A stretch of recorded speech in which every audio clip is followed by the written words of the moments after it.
was living in Illinois, and I was trying to buy into an equine practice that I've been working at for about 9 years.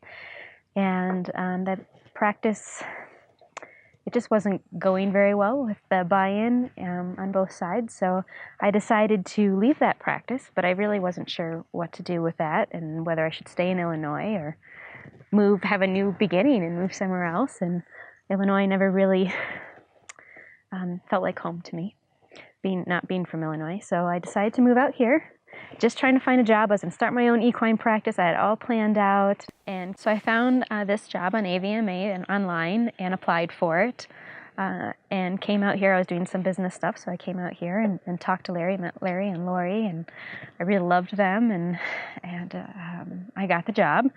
And for the time, I was just thinking I was going to do some capital and maybe be all here while I was here, but maybe do it more short term. And I fell in love. I fell in love with the team. I fell in love with the job. The fact that I wasn't getting thrown around by 1,200-pound animals, and just meeting all these people and being able to help them. It was just a really memorable, touching, I think, experience to be able to do that for these people. And it was a part that we only saw a little bit of in equine medicine. I was injecting hocks all the time and doing lameness exams, and it was just really not as important, I don't think, as what I found in Caring Pathways.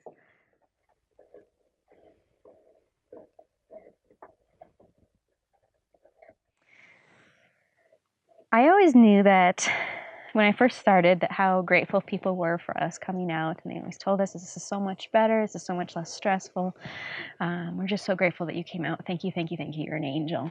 And I was like, oh, that's nice, you know. And I would get so many thank you cards. This was just every week we get so many thank you cards from people, which I think is really special that people take time out to write a thank you card.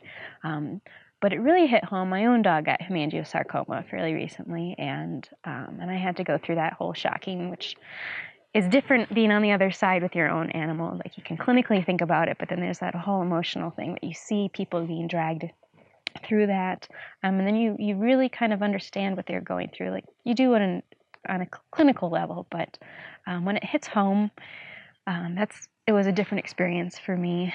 And you know they're going to die. You understand that, but you get to choose how that happens. And I was getting the CT done, and they're like, we can just euthanize him on the table here. I'm like, oh no, one, do you know what I do? And two, he's coming home with me, and we're going to wait and ride it out. And it was just really an experience for me to do that with him. And it really made me realize these people, how grateful they are and how much it means to them to also have their animal go at home, and how they want it to happen, and to have candles and music and their best friend next to them.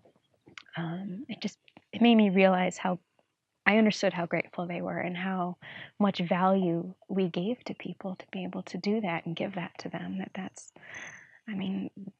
Our animals mean so much to us. They're our best friends. Like, I don't have kids, so they're my babies, and it's just it's important. It's really, really important what we do.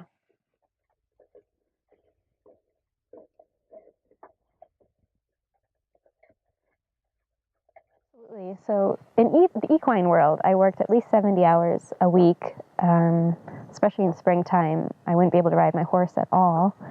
And now work 4 days a week is full time. So we have at least 3 days a week where I can either explore the Colorado mountains that I came to enjoy, or make sure that I can ride my horse at least 3 days a week, hang out with my family and with my puppies. And